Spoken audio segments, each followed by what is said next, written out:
For this region, for ASEAN, we are excited about the AEC, the ASEAN Economic Community, more regional integration in terms of economy in 2015.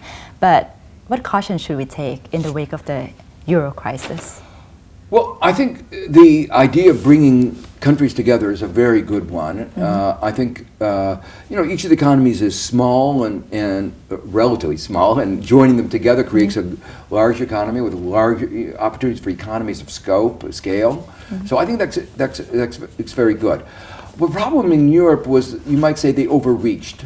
They thought that creating a common currency was a step they ought to take to bring the countries closer together. In fact, it's led them to be further apart. The enmities, the conflicts are actually greater as a result.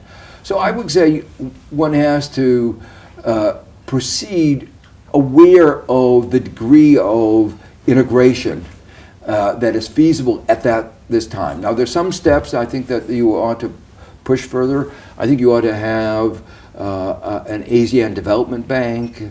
I think there is a need to have a common reserves and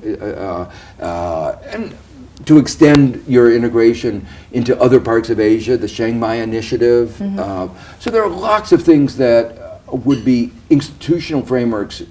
I think exchange of students.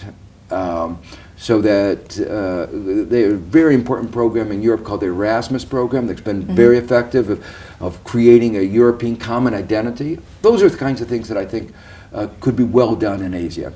For Myanmar opening up, Aung San Suu Kyi seems to be warning investors to be more cautious, not to pour investment into the country too much. Do you share her skepticism? I understand her concern that there's not been the full set of reforms that anybody would aspire to.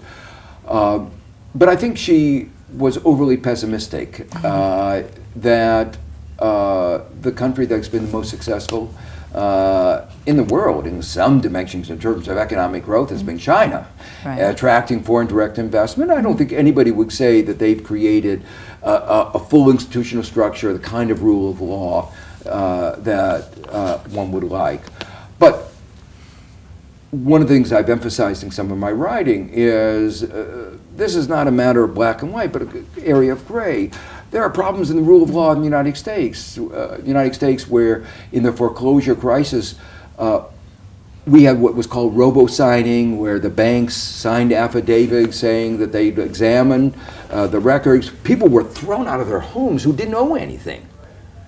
That was an aberration, a violation of the basic rule of law, which is supposed to protect the weak and those who are disadvantaged, and we didn't do that. We allowed the banks to prey on the poor. Again, a violation of what you might call basic rule of law. So I think the lesson to this is that it would be very good for Burma, Myanmar, to have more responsible investment, companies that can help alleviate the poverty, grow the economy, provide opportunities. She talked about the need for employment, especially for the youth, and that will come partly from new investments. And not only from abroad, I think we want to create a strong entrepreneurial class within the country itself. Let's talk about the US dollar a bit. I think China is trying very hard somehow to make the renminbi or the yuan in doing international transactions instead of the euro or the dollar. And now they're doing a direct yuan and yen trading, skipping the dollar altogether. Do you think that's possible in one way to put up the renminbi as one international currency? I think it's almost inevitable, not only possible. The fact is, when you have the second largest trading economy and a country where some forecasts say within 20 years will be the largest trading economy, it's very natural that trading go on in the currency in one of the two partner countries in the trade. It is a good way for managing risk and lowering transaction costs. I think absolutely right. There's no reason to go to a two-stage transaction and not go directly between the two currencies. So in my mind, this is long overdue. It's a separate question of whether it would become a reserve currency, whether it would.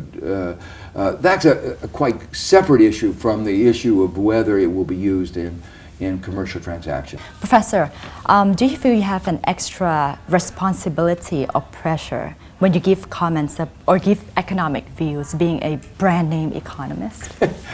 Well, I think there are two concerns. One, nobody likes to be wrong, and when you are in print or on tape. If you make a forecast that's wrong, somebody will come and say, "You said this," and what that means we. If I were writing in an academic, I would spend more time explaining what are the conditions, the assumptions. In these TV interviews, you have just a minute. You can't do that. There is also a sense of responsibility that one has that because people take what one takes seriously, if one says certain things, it could trigger a run or consequences, and so one wants to make sure that one doesn't say anything that could have these kinds of adverse effects. At the same time, one wants to be honest and open, and so it's always a difficult balance to get it right.